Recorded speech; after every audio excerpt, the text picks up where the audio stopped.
स्वागत है ब्रेक के बाद। ब्रेक पर जाने से पहले हमने आपको बताया ही था कि आज खास चर्चा, खास जो हमारा एजेंडा है वो क्या है। खास मेहमानों के साथ हम चर्चा करने वाले हैं कि एक बार फिर से जाति कार्ड से हिंदुत्व पर प्रहार करने की कोशिश हो रही है क्या, क्योंकि एक बार फिर से कार्ड को बढ़ा दिया है आगे। ये बात अलग है, हरियाणा जम्मू कश्मीर में चला नहीं था, लेकिन कर्नाटक के बाद तेलंगाना ये पहला कांग्रेस शासित राज्य बना है जहां पर आज से जाति गणना की शुरुआत हो रही है।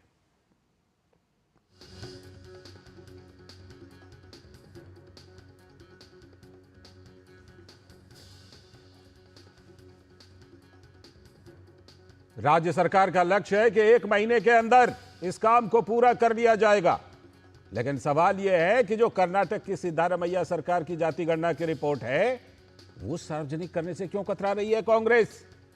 2018 में यह गणना हुई थी, देखिए 6 साल से ज्यादा हो गया, ये आज तक पब्लिक में नहीं आई।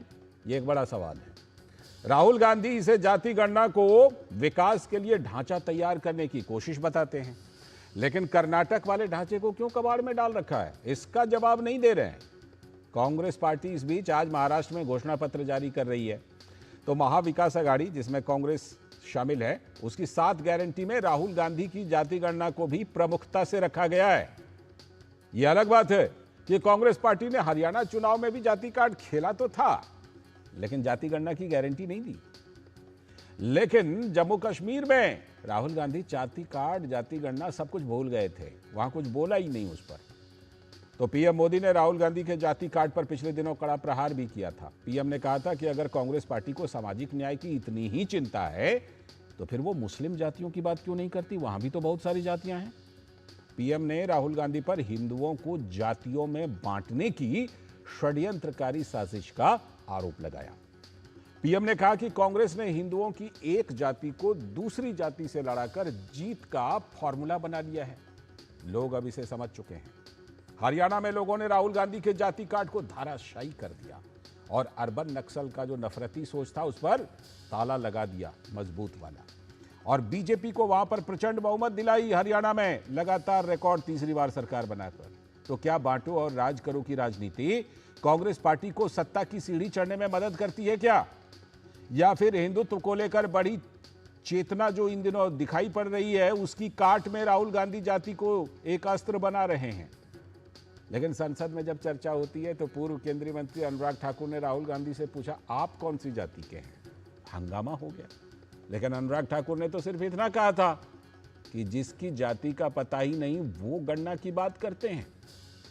उधर उत्तर प्रदेश में सपा नेता ने अखिलेश यादव ने पीडीपी का नारा दिया, तो सीएम योगी आदित्य ने बटोगे तो कटोगे का नारा देकर अखिलेश की जाति गठजोड़ की सियासत की हवा निकाल दी। तो सवाल यह है कि राहुल गांधी को जाति बताना, अपनी जाति बताना अपमान है, तो ये सबके लिए होना चाहिए। क्यों पूछते फुरते हैं कौन जात हो भाई।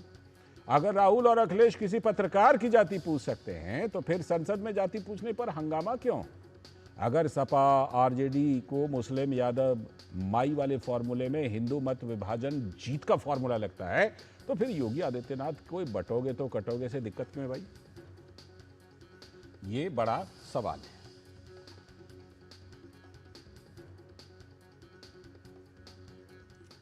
तो प्रधानमंत्री ने भी कहा है कि कांग्रेस ने इस तरह की बात कही है। तो कांग्रेस नेता राहुल गांधी अपने विभिन्न चुनावी दौरों में जाति गणना की बात करते रहते हैं, कर चुके हैं। यहां तक कि वो तो जाति गणना को कहते हैं कि ये एक्सरे है, जरूरी है, एक्सरे करार दे चुके हैं।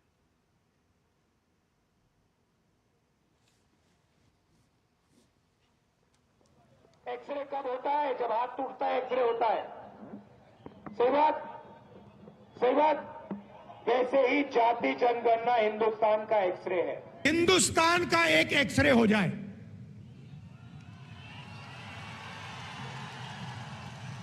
एक एक्सरे हो जाए, उसके बाद एमआरआई भी हो सकता है, मगर पहले एक एक्सरे हो जाए। किस देश में किसकी कितनी आबादी है, लोगों की गिनती हो जाए। जनरल कास्ट के इतने लोग हैं, उसमें से अमीर इतने हैं, ओबीसी जात के इतने लोग हैं, उसमें से अमीर इतने हैं, गरीब इतने हैं। तो ये जो कांग्रेस चिंता दिखा रही है, इस पर प्रधानमंत्री नरेंद्र मोदी ने पूछा कि ये चिंता आपकी बाकियों के लिए क्यों गायब हो जाती है। सुनिए पीएम ने क्या कहा था। कांग्रेस के एक भी नेता ने आज तक कभी नहीं कहा कि हमारे मुस्लिम भाई बहनों में कितनी जातियां होती हैं। मुस्लिम जातियों की बात आते ही कांग्रेस के नेता पर मुंह पर ताला लगाकर बैठ जाते हैं। लेकिन जब भी हिंदू समाज की बात आती है तो कांग्रेस उनकी चर्चा जाति से ही शुरू करती है। कांग्रेस की नीति है हिंदुओं की एक जाति को दूसरी जाति से लड़ाओ। कांग्रेस जानती है कि जितना हिंदू बटेगा उतना ही उसका फायदा होगा।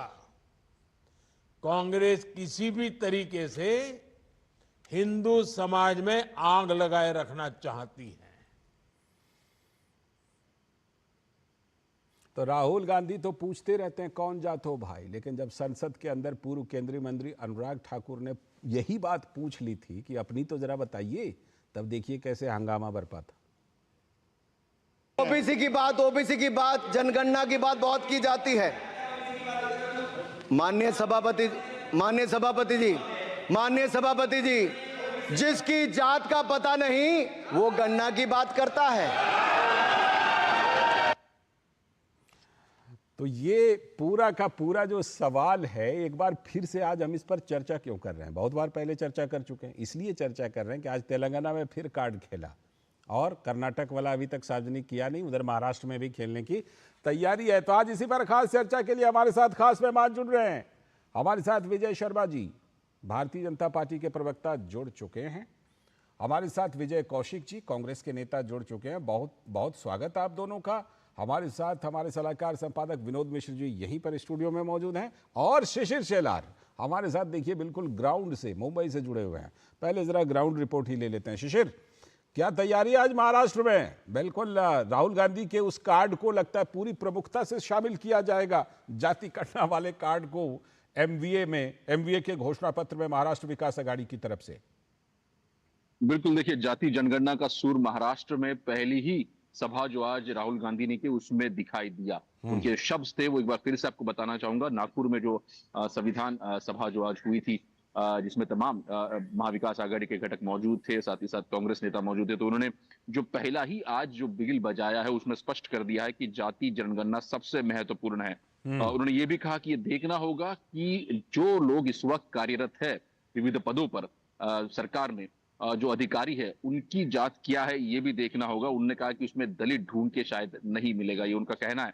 दूसरा बात उन्होंने ये कहा कि संविधान को जो है वो छुपे तरीके से जो है उसका दबाने का प्रयास जो है बीजेपी और जो है आरएसएस संगठन कर रहा है, ये उनके आज के बयान थे। और जाति जनगणना की बात एक बार फिर से मैं आपको दोहराना चाहूंगा। उन्होंने कहा कि जाति जनगणना होनी चाहिए और संसद तक की आवाज में लेके जाऊंगा। ये जब नागपुर में आज जब उन्होंने संविधान सभा को संबोधित किया तब ये उनके बोल थे जो आज हमने देखा। दूसरी महत्वपूर्ण बात, हालांकि ये जान रही होगी सत्ता पक्ष भी और खास तौर पर बीजेपी भी, और इसीलिए देवेंद्र फडणवीस ने यह स्पष्ट कर दिया है कि जिस प्रकार से इस वक्त कांग्रेस जिस राह पर चल रही है, भारत जोड़ो ये एक जो टीम बनी है वो टीम कहीं ना कहीं एक अराजक तत्वों से बनी है। और दूसरी बात, इसमें कांग्रेस नहीं कहीं दिखाई दे रहा, इसमें जो है लेफ्टिस्ट दिखाई दे रहे हैं। अर्बन नक्सल का उन्होंने एक उदाहरण दिया देवेंद्र फडणवीस ने इसका रेफर करते हुए, और साथ ही साथ उन्होंने ये कहा कि ये लेफ्टिस्ट विचारधारा है। उसका और एक उदाहरण मैं ये भी कहना चाहूंगा कि आज जब संविधान सभा नागपुर में हुई तो अगर उसके नजारा आप देखेंगे तो सर पे लाल कफन बांधे हुए, लाल टोपी बांधे हुए और लाल संविधान की जो बुक है वो हाथ में लिए हुए कई सारे कार्यकर्ता नागपुर के सड़कों पर दिखाई दिए। और इसीलिए देवेंद्र फडणवीस ने ये बात कही थी कि कहीं ना कहीं ये जो लाल रंग है ये उन लेफ्टिस्ट विचारधाराओं का जो इस वक्त कांग्रेस में ज्यादा हावी है। बिल्कुल, वो कहीं ना कहीं हावी हैं और उसी सोच से कहीं ना कहीं कांग्रेस चल रही है। आपने तमाम बातें बताई और मुझे मैं इस बात को मान के चल रहा हूं कि अगर आज नागपुर में मुस्लिम जातियों पर भी कुछ बोला होता तो आप हमें ज़रूर बताते कि हाँ मुस्लिम जातियों पर बोला है, कि उनका भी करवाएंगे। लेकिन चलिए खैर, मैं चर्चा को आगे बढ़ाता हूँ विनोद जी के जरिए। बने रहिएगा हमारे साथ शिशिर। विनोद जी, अभी शिशिर ने रिपोर्ट बताई, वहाँ से भी उस सवाल का जवाब मिला नहीं जो प्रधानमंत्री ने बहुत प्रमुखता से पूछा कि अगर जातियों की इतनी ही चिंता है तो ज़रा मुस्लिम जातियों की, बाकी जातियों की भी बात तो कीजिए। और फिर ये कि अगर जात पूछते हैं तो अपनी जात पूछने पर भड़क क्यों जाते हैं इस तरह से। और दूसरी बात ये भी कि ये जो तमाम जाति गणना, इसको लेकर के तो आरएसएस भी कह चुकी है और केंद्र सरकार के मंत्री कह चुके हैं कि जब भी गणना होगी जो प्रैक्टिकल होगा वो किया जाएगा। लाल जी, मैंने अभी आपकी रिपोर्ट देखी थी, डोनाल्ड ट्रंप की, एक बार फिर ट्रंप सरकार, बहुत शानदार रिपोर्ट आपने अभी दी है। जब रिपोर्ट हम देख रहे थे तो मेरे मन में ये सवाल आया कि अमेरिका के चौथे प्रेसिडेंट होंगे डोनाल्ड ट्रंप, जिसके साथ प्राइम मिनिस्टर मोदी फिर से यहाँ तीसरी बार सरकार में हैं। बिल्कुल। आप ये देखिए, बराक ओबामा के बाद, फिर ट्रंप के बाद, बाइडेन के बाद, फिर ट्रंप सरकार। हाँ। ये अमेरिका और भारत की जब आप तुलना करेंगे तो भारत में एक स्टेबल गवर्नमेंट का जब आप ये देखते हैं तो पूरी दुनिया इस बात को मानती है कि भारत में मोदी के नेतृत्व में देश ने कितना प्रोग्रेस किया है, देश ने किस तरह से विकास की ऊंचाई को छुआ है। लोग ये मान रहे हैं, अमेरिका से लेके दुनिया के देश ये मान रहे हैं कि भारत का जो ये स्टेबिलिटी का दौर है वो डेफिनेटली भारत को, जो विकसित भारत की बात पीएम कहते हैं, उस ऊंचाई पे पहुंचा लेगा। लेकिन उसका रिएक्शन आप देखिए कि जो चार प्राइम प्रेसिडेंट को अमेरिका के व्हाइट हाउस में जाने वाले प्राइम मिनिस्टर, जो हमारे मौजूदा प्राइम मिनिस्टर मोदी हैं, उनको लेके ये कितना बड़ा ये गेम प्लान है, कितना बड़ा षड्यंत्र हो रहा है। जो प्राइम मिनिस्टर मोदी कह रहे थे कि आप भाई जब आप बात करते हैं जाति गणना की, या आप कहते हैं ये जिसकी जितनी आबादी उसका उतना हक, ये सारे नारे आप लगाते रहे, लेकिन सवाल ये है कि अगर ये सामाजिक न्याय का ढांचा है तो फिर इस सामाजिक न्याय के ढांचे में मुस्लिम क्यों नहीं है? बिल्कुल। जब ये बात राहुल गांधी, अगर वो लाल किताब लेके घूमते हैं, अगर वो पढ़ लें तो वो देखें कि कम से कम मुसलमानों में भी उतनी ही जातियां हैं जी। काका कालेकर के कमेटी से लेके और मंडल कमीशन तक 100 से ज्यादा मुस्लिम जातियों को ओबीसी के लिस्ट में लाया है। कई ऐसे ओबीसी के साथ में नीचे भी जो दलित मुस्लिम हैं, जो कन्वर्टेड हैं, उनकी चर्चा तो राहुल गांधी ने कभी नहीं की, क्योंकि वहां बंटना नहीं है। बंटना है, आपको सिर्फ हिंदुओं में बांटना है। तो एक तरह आपको मुस्लिम एकता दिखानी है और दूसरी तरफ हिंदुओं को बांटना है। इसलिए आज अगर योगी आदित्यनाथ ने कहा बटोगे तो कटोगे, एक रहोगे तो सेफ रहोगे। और महाराष्ट्र में जो सुशील कह रहे थे, महाराष्ट्र में जो ये नक्सल, अर्बन नक्सल का जो एक मूवमेंट चल पड़ा है और राहुल गांधी के कदम ताल में कदम ताल मिला रहा है, सबसे घबराहट उन्हीं को है कि अगर ये एक रहेंगे और सेफ रहेंगे को लोगों ने माना तो डेफिनेटली इनकी तो नैया डूबने ही वाली है। बिल्कुल ऐसा लग रहा है। लेकिन विजय कौशिक जी, ऐसा लगा कि जो हरियाणा चुनाव और जम्मू कश्मीर का चुनाव रहा, उसमें ये जाति जाति जाति ये थोड़ा सा टोन डाउन हुआ था, ऐसा हमने भी महसूस किया। लेकिन अब लगता है एक बार फिर से, जब से बटोगे तो कटोगे वाला बिल्कुल नारे की चर्चा है, एक बार फिर से जो है एक साथ दो काम कर दिया। उधर तेलंगाना में शुरू भी कर दिया, इधर महाराष्ट्र में गारंटी भी दे रहे हैं, लेकिन कर्नाटक वाला दबा के बैठे हुए हैं।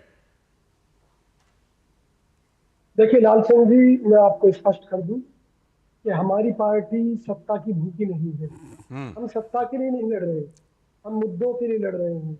वो मुद्दे जिन्हें राहुल गांधी जी पूरी रिसर्च के बाद ढूंढ कर लाते हैं, जिनमें जातिगत जनगणना का एक चमत्कारिक मुद्दा जो हमारी पार्टी के हाथ लगा है, निश्चित तौर पर इससे भाजपा की बोलती बंद है, उसे कुछ सूझ नहीं रहा।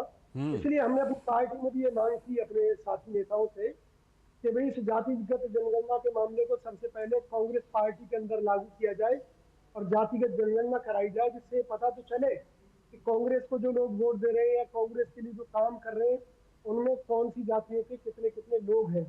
तो उन्हें उसी हिसाब से आप भागीदारी दे दीजिए। तो जब हम कांग्रेस पार्टी का एक शुद्धिकरण करके और जिसकी जितनी हिस्सेदारी, उसकी इतनी भागीदारी देकर चलेंगे, तो निश्चित तौर पर पूरे देश की जनता को हम उनका हक दे सकेंगे।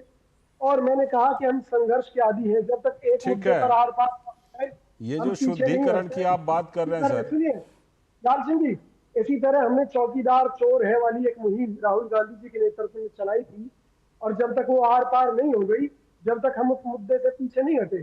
इसी वो तरीके से सुप्रीम हमारे कोर्ट में जो बिल्कुल मुद्दा है, तार तार हो गया था, आर पार की जगह को लेकर सुप्रीम कोर्ट में तार तार हो गया था वो। इस मुद्दे को लेकर हम आखिर तक लड़ते रहेंगे जब तक इसका कोई निचोड़ ना निकलना। ठीक है, तो मुझे इसके लिए हम राहुल दो गांधी बातों का जवाब को दीजिए, सलाहकार दो बातों का जवाब दीजिए। जब राहुल गांधी जी से प्रेस कॉन्फ्रेंस में कोई सवाल पूछता है तो पूछते हैं ये सवाल आया कहां से है, नागपुर से आया कि यहां दीनदयाल उपाध्याय मार्ग से आया। लेकिन सवाल यह है कि जब राहुल गांधी दूसरे को पूछते हैं कौन जात हो भाई, तो अगर कोई उनसे पूछ ले कि आप तो बताइए पहले, तो इसमें क्या गलत है, पहली बात ये बताइएगा। दूसरी बात ये बताइएगा, जिस समय आप एक मिनट जिस समय आप कहते हैं कि फला जगह पर कितने एससी, कितने एसटी, कितने ओबीसी, तो पलट के आपसे क्यों नहीं पूछा जाना चाहिए कि कितने की रिक्रूटमेंट किए थे 2014 से पहले, बताइए तो सही, तब ना वो मिलेंगे। जब रिक्रूटमेंट ही आप नहीं किए हैं और उनको प्रमोट ही नहीं किए हैं, तो कहां से आप गिन रहे हैं कि कितने ओबीसी सेक्रेटरी, कितने एससी सेक्रेटरी? आप ही का तो राज रहा है 70 साल तक। कुछ जो मुद्दे होते हैं वो सत्य और शाश्वत होते हैं। उनमें एक सत्य और शाश्वत बात यह है, जब आप किसी की तरफ एक उंगली उठाते हैं तो कम से कम 3 उंगलियां आपकी तरफ भी। मैं यही बात कांग्रेस के लिए बोल रहा राहुल हूं। गांधी जी बिल्कुल जब राहुल गांधी जी ने जाति का मुद्दा इस देश में उठाया तो उन्हें ये बतानी चाहिए थी कि उनकी जाति क्या है, बिल्कुल, उनके पूर्वजों की जातियां क्या क्या एकदम सही। उसमें डर एक अंगुली आपकी अपनी तरफ घूम गई। जी सही बात। उसमें डर होना ही नहीं चाहिए। लेकिन अगर यही बात आजादी से पहले कांग्रेस ने की होती तो ये देश कभी आजाद ही ना हुआ होता। मैं इस बात की गारंटी देता हूँ। ये देश आजादी से पहले और आजादी के वक्त बहुत कुछ करते तो ये देश बढ़ता भी थे, अब ये देश आजाद हुआ था। ये हमारी पार्टी अच्छे से समझती है। लेकिन राहुल गांधी जी नई रिसर्च के साथ, नए मुद्दों के साथ, जातिगत जनगणना के मुद्दे पर लड़ रहे हैं। हम उनके साथ कंधे से कंधा मिलाकर खड़े हुए हैं। आप तो हरियाणा से आते हैं, हरियाणा वालों ने साथ दिया नहीं, इस पे कंधे से कंधा मिलाया नहीं हरियाणा वालों ने। ठीक है, मैं लौटता हूं विजय शर्मा जी का कमेंट लेकर के फिर आपके पास आता हूं। विजय शर्मा जी, इन्होंने जाति का कार्ड खेला विजय शर्मा जी, और आपने कहा बटोगे तो कटोगे। ठीक है, हरियाणा और जम्मू कश्मीर में हमने उसका देखा भी, असर भी देखा। लेकिन अब एक बार फिर से ये आज उधर तेलंगाना में इन्होंने गणना शुरू कराई, उधर महाराष्ट्र में गारंटी दे रहे हैं। अब आगे की क्या आगे इसको कैसे काउंटर करेंगे विजय शर्मा जी? देखिए लालचंद्र जी, ये जो कांग्रेस पार्टी है ना, इसका आप इतिहास देखिए। लगभग 17 साल जवाहरलाल नेहरू जी ने राज किया, 16 साल के करीब इंदिरा गांधी जी ने राज किया, 5 साल राजीव गांधी जी ने राज किया, तो 33 साल तो सिर्फ और सिर्फ फैमिली के प्राइम मिनिस्टर रहे हैं। आप अध्यक्ष छोड़ दें सोनिया गांधी जी और राहुल गांधी जी उपाध्यक्ष, और चला तो फैमिली रही है। तो इन्होंने क्या किया गरीबों के लिए? गरीबी हटाने कौन चले थे? इंदिरा गांधी, नेहरू जी चले थे। गरीबी आज तक बदस्तू जारी है। ये यशस्वी प्रधानमंत्री मोदी जी आया था विजय शर्मा जी, 1971 में इंदिरा जी ने कहा था गरीबी हटाओ, 2013 में राहुल जी कह रहे थे कि गरीबी तो एक मानसिक अवस्था है बस। बिल्कुल, इनके मनमोहन सिंह जी ने भी बोला था कि पैसे जो है पेड़ के ऊपर नहीं है वो छपते हैं, कुछ ऐसा वर्ड बोला था। तो मैं ये बता दूं, इनका कुछ नहीं है, काट की एक बार चढ़ती है। वो लोकसभा में इनकी कुछ सीटें बढ़ गई, 100 से सीटें नीचे फिर भी रही इनकी। तो अब वो जनता समझ चुकी है, जनता ने इनको हरियाणा में सबक सिखा दिया। और इनका वो एपिसेंटर था किसान आंदोलन का, जवानों का, पहलवानों का। कौन सा ऐसा आंदोलन नहीं था जो इन्होंने हरियाणा के अंदर नहीं आजमाया था। अब राहुल गांधी जी किससे जुड़े हुए हैं आप मुझे बताइए? टुकड़े टुकड़े गैंग, कम्युनिस्ट, अर्बन नक्सली, सारे इर्द गिर्द है उनके। वही भाषा है। प्रधानमंत्री मोदी जी हमारे जो है, उन्होंने बड़े जिम्मेवारी के साथ जब हरियाणा इलेक्शन जीता था तो मुख्यालय से भाषण दिया था, कहा था मैं जिम्मेवारी के साथ बोल रहा हूं कि कांग्रेस पार्टी सम्मिलित है, जो देश को कमजोर करना चाहते हैं, जो शक्तियां कमजोर करना चाहती हैं, उनके साथ कांग्रेस पार्टी मिली हुई है। ठीक है, तो आप मुझे बताइए, कांग्रेस पार्टी की तरफ से एक प्रतिक्रिया नहीं आई। मैं क्यों, किसी ये पार्टी तो की विजय तरफ से एक कौशिक जी प्रतिक्रिया नहीं आई। बताएंगे, ये विजय कौशिक जी बताएंगे। लेकिन पहले शिशिर के पास। शिशिर, आपसे 2 चीजों पर मैं जरूर चर्चा करना चाहूंगा। एक तो राहुल गांधी जो अपने इस एजेंडे को वहां पर शामिल करवा रहे हैं, इसमें उद्धव ठाकरे, शरद पवार का कितना समर्थन है, पहली बात। दूसरी बात यह कि इसके मुकाबले में जो महायुति है उनकी क्या स्ट्रेटजी रहेगी महाराष्ट्र में? देखिए, सबसे पहली बात तो जिस प्रकार से नैरेटिव सेट किया जा रहा है नैरेटिव लोकसभा में सेट किया गया था कि संविधान खतरे में है।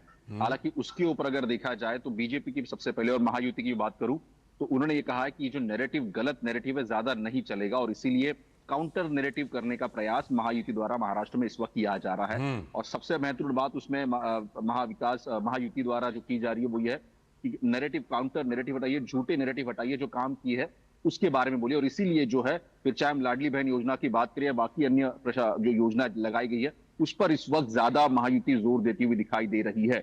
वही दूसरी बात, अगर हम महाविकास आघाड़ी के नैरेटिव की बात करें तो आज जो नैरेटिव सेट किया है राहुल गांधी ने वो यही है कि संविधान खतरे में है। और दूसरी महत्वपूर्ण बात, जातीय जनगणना, और जब तक जातीय जनगणना नहीं होती है तब तक जो है असमानता, जो है सामाजिक असमानता बनी रहेगी। उनका नैरेटिव जो उन्होंने आज के इसमें सामने लाया है।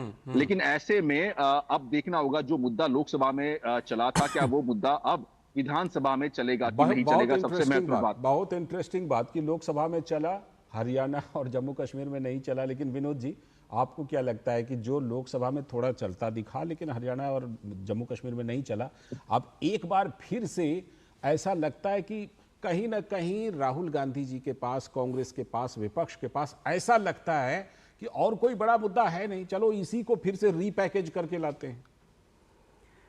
मैं कौशिक जी के बात से आपको बता रहा हूं कि जो राहुल गांधी कह रहे थे वही बात कौशिक जी ने बताया कि राहुल गांधी कह रहे हैं ये जाति गणना मेरी जिंदगी का मिशन है।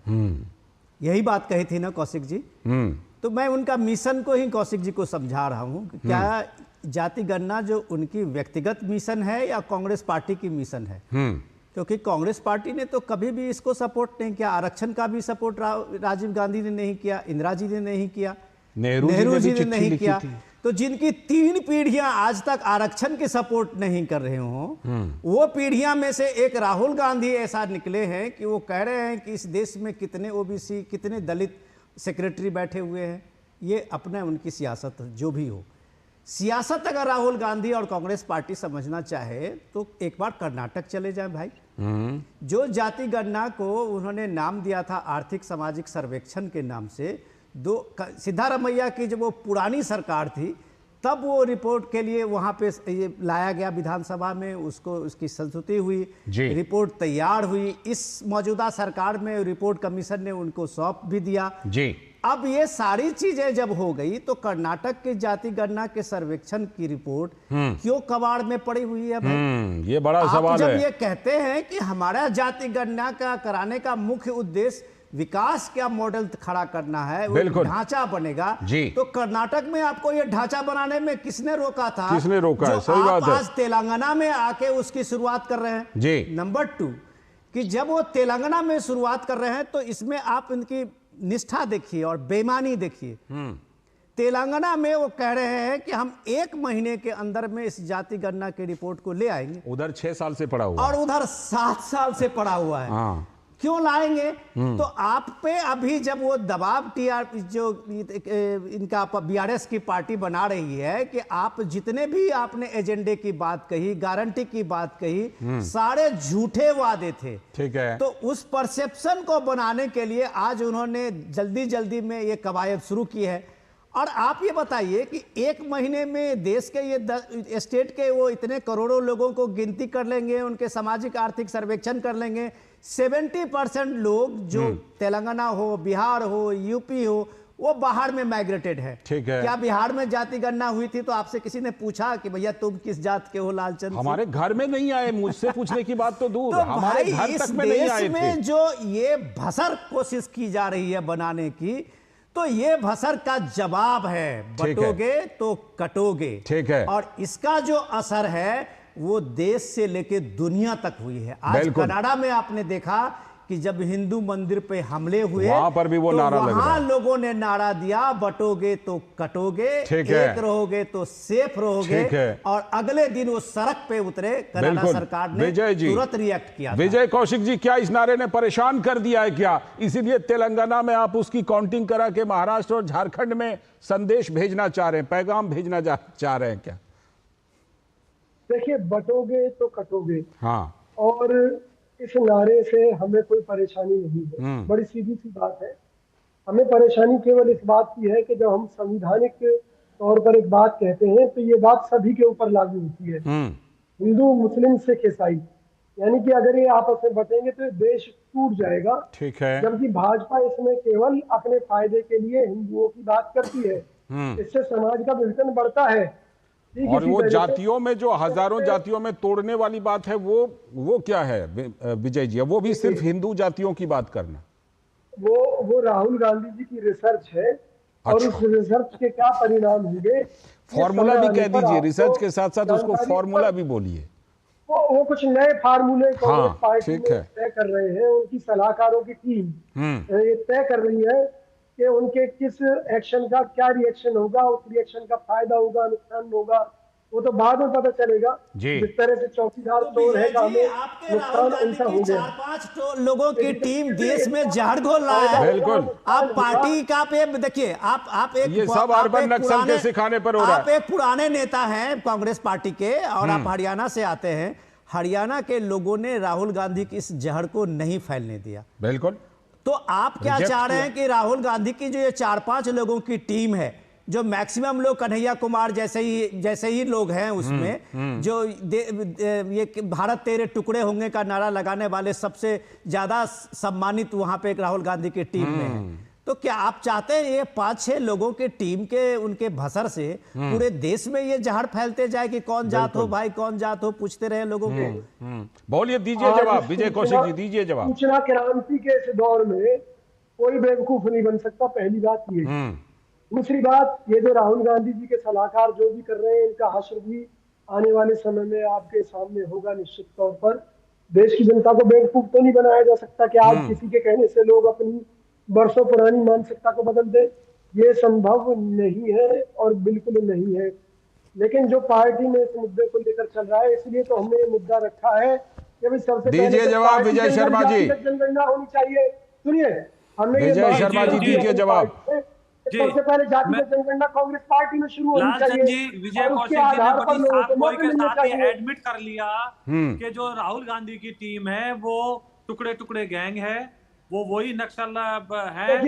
आप हमें सीख लेने की कोशिश ना करें। मैं आपको बता दूं, जो देश को कमजोर करना चाहते हैं, आप मुझे बताइए। देखिए कौशिक साहब सुनिए, विजय कौशिक जी सुनिए, जब हम उज्ज्वला योजना के तहत 10 करोड़ महिलाओं को फ्री में सिलेंडर देते हैं, हम जात पूछते हैं या धर्म पूछते हैं? आप मुझे बताइए। जब 34 लाख करोड़ हम डीबीटी के माध्यम से पैसा पहुंचाते हैं, जब हम कोई क्या जात धर्म पूछते हैं क्या? जब हम किसान निधि योजना के तहत 11 करोड़ किसानों को पैसे देते हैं, जब हम धर्म जाति पूछते हैं क्या? आप मुझे बताइए। जब हम 4 करोड़ पक्के मकान देते हैं, जब जाति धर्म पूछते हैं क्या? जब नल से जल पहुंचाते हैं हम, जब जाति धर्म पूछते हैं क्या? जब हम 11 करोड़ देश को जाति धर्म, देखिए आप मुझे बताइए, जब हम शौचालय बनाते हैं, महिला को शौचालय देते हैं, जब जाति धर्म पूछते हैं क्या?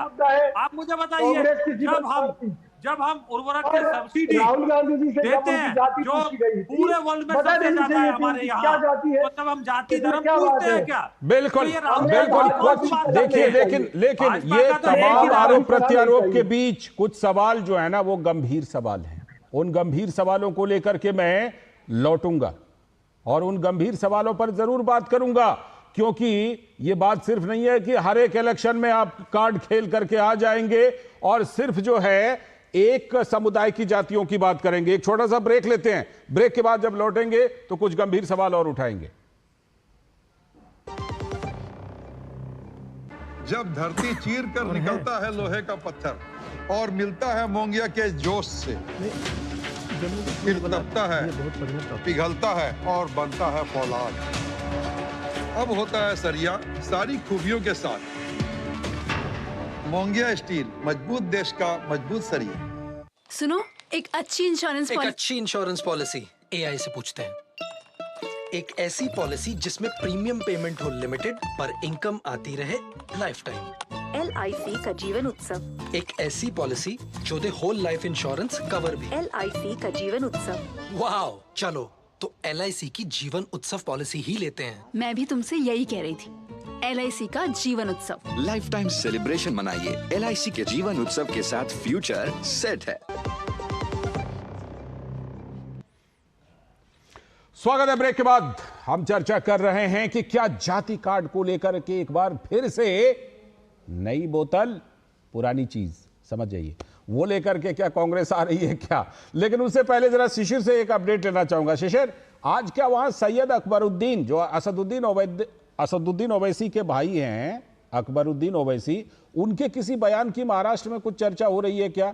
शिशिर, आपके पास इसके बारे में कोई अपडेट हो तो?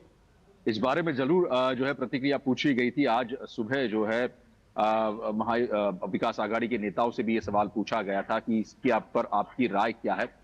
चूंकि कुछ दिनों पहले हम देख रहे थे कि AIMIM जो थी, उन्होंने कहा था कि महाराष्ट्र की अगर बात करें तो महाराष्ट्र में वो तैयार है अगर उनको महाविकास आघाड़ी में मौका मिले तो। ऐसे में हालांकि उस पर कोई निर्णय लिया गया और इस वक्त हम देख पा रहे हैं कि AIMIM की अगर बात करें तो अलग लड़ रहे, लेकिन जहां तक उनके इस जिस प्रकार से उन्होंने टिप्पणी की है उसके ऊपर काफी सदी हुई भूमिका जो है महाविकास आघाड़ी ने ली हुई है। उन्होंने कहा कि इस पर हमें कोई टिप्पणी नहीं करनी है, अब तक कोई ऑफिशियल बयान जो है इसके ऊपर महाविकास आघाड़ी के नेताओं का अब तक नहीं आया है। ठीक है, ठीक है, लगता है कि फिलहाल एक डिस्टेंस मेंटेन करके चल रहे हैं महाविकास आघाड़ी वाले। लेकिन विनोद जी, एक बड़ा सवाल, और वो बड़ा सवाल जो कि हमने जिससे शुरुआत की थी कि क्या ये कहीं ना कहीं जो यहाँ से लेकर के बांग्लादेश से लेकर के 7 समंदर पार कनाडा तक जो एक बुलंद आवाज इन दिनों सुनाई पड़ रही है कि बटेंगे तो कटेंगे, उसके जवाब में एक बार फिर से ये नए तरीके से कि इधर तेलंगाना में शुरू करो, उधर महाराष्ट्र में वादा करो और पैगाम महाराष्ट्र और झारखंड दोनों जगह पर भेजो, इसकी कोशिश हो रही है क्या? मैं अभी लेटेस्ट खबर बता रहा हूं आपको, जिस जो बता रहे थे उसी कंटेक्स्ट में बता रहा हूं कि आज बांग्लादेश में वहाँ जो ये बटोगे कटोगे का के नारा का इम्पैक्ट है या फिर हिंदू समुदाय के जो लोग हैं उनकी एकता का ये असर है। हिंदू समुदाय की एकता का ये असर है कि पिछले दिनों बांग्लादेश में एक हिंदू टेम्पल पे वहाँ जो उपद्रवी थे, जो हार्डकोर फंडामेंटलिस्ट मुस्लिम लोग थे, वो उन्होंने हमला किया, जमाते इस्लामी के लोगों ने। तो सारे जो वहाँ हिंदू थे सभी समुदाय के लोगों ने एक होके सीधे सीधे उनके जगह पे धावा बोल दिया। अच्छा, अब आप देखिए कि उसके रिएक्शन में वहाँ बांग्लादेश को आर्मी उतारनी पड़ी है, सेना वहाँ बांग्लादेश की पुलिस को उतारनी पड़ी है, और वहाँ एक टेंशन का जो माहौल बना है उसमें एग्रेसिव होके हिंदुओं ने उस चीज में अपनी एकता को दिखा के वहाँ उनको पीछे धकेल दिया है। तो ये होती है एकता की ताकत में कि एक रहोगे तो सेफ रहोगे। ये बांग्लादेश के लोगों ने समझा इस चीज को। ठीक, अकबरुद्दीन की बात जो कह रहे थे, जो AIMIM की बात वो कर रहे हैं, उसमें इत्तेहाद इत्तेहाद इत्तेहाद की बात करते हुए वो कह रहे हैं कि हमारे पास 15 मिनट अभी और बाकी है। जो आपको याद होगा हैदराबाद में जो नारा लगाए थे कि 5 मिनट दे दो, तो वो इस बात को ये बताते रहे हैं कि अभी उनको महाविकास आघाड़ी में चाहे वो कांग्रेस पार्टी हो, चाहे उसमें शिवसेना उद्धव हो, चाहे शरद पवार एनसीपी हो, वो कह रहे हैं ये इतिहाद होनी चाहिए। सिर्फ ये जो बटोगे कटोगे है इसके जवाब में वो इतिहाद कहते हैं कि हमारा तो इतिहाद पहले से है, मुस्लिम में कोई डिवाइड नहीं है और न डिवीजन होगा। ये डिवीजन के लिए तो हिंदू बैठा हुआ है जिसको आप बांटते रहो और काटते रहो। तो ये इस चीज का रिएक्शन महाराष्ट्र में हुआ है, और महाराष्ट्र में इसका रिएक्शन मैं इसलिए कह रहा हूं कि महाराष्ट्र में इसका होगा कि आज ही कर्नाटक में कई जगह पे आप देखिए कि औरंगजेब का पोस्टर लगाया गया, इस विरोध में पोस्टर लगा दिया कि वहां वीर सावरकर के भी मूर्ति लगेगी थी। अच्छा, तो जब पुलिस ने उस पोस्टर को हटाया तो वहां कुछ लोग आके ये उपद्रव करने लगे कि अगर वीर सावरकर है तो वहां आलमगीर औरंगजेब क्यों नहीं है। अच्छा, तो ये सवाल इसलिए बन रहा है कि यहाँ अगर मोहब्बत की दुकान में, उस मोहब्बत की दुकान में आप कहेंगे कि हम मोहब्बत के साथ एकता बनाए रखेंगे और एक कम्युनिटी को जोड़ेंगे, दूसरी जगह आप कहेंगे कि आप उसमें आप उसकी जाति पूछेंगे कि तुम किस जाति के हो, तुम किस जाति के हो।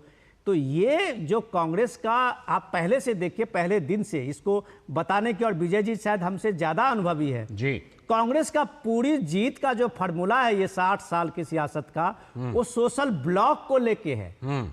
कांग्रेस पार्टी कभी भी पूरे समाज की पार्टी नेतृत्व करते हुए कभी नहीं दिखी है।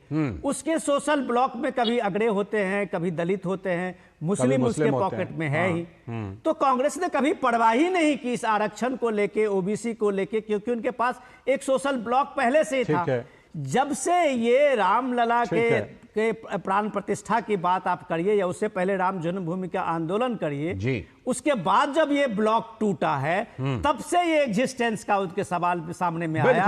और बिहार से लेके उत्तर प्रदेश तक ये खत्म हो गए। एमपी में इनके अस्तित्व मिटने जा रही है। आप इस तरह के स्टेट देखिए हिंदी हार्टलैंड में, जहां कांग्रेस का ये सोशल ब्लॉक टूटा तब वो साउथ की तरफ वायनाड गए हैं। जी ठीक है, उसी को रिगेन करने की कहीं ना कहीं कोशिश हो रही है। फिलहाल आज समय की कमी है, इसलिए विजय कौशिक जी, विजय शर्मा जी, बहुत बहुत शुक्रिया। शिशिर आपका भी शुक्रिया और विनोद जी आपका भी। अभी फिलहाल आप हमारे साथ बने रहिएगा क्योंकि जम्मू कश्मीर में एक बड़ी खबर है, उस पर आपसे चर्चा करेंगे। तो अभी एक ब्रेक लेते हैं और ब्रेक के बाद जब लौटेंगे तो जम्मू कश्मीर की उस बड़ी खबर पर बात करेंगे।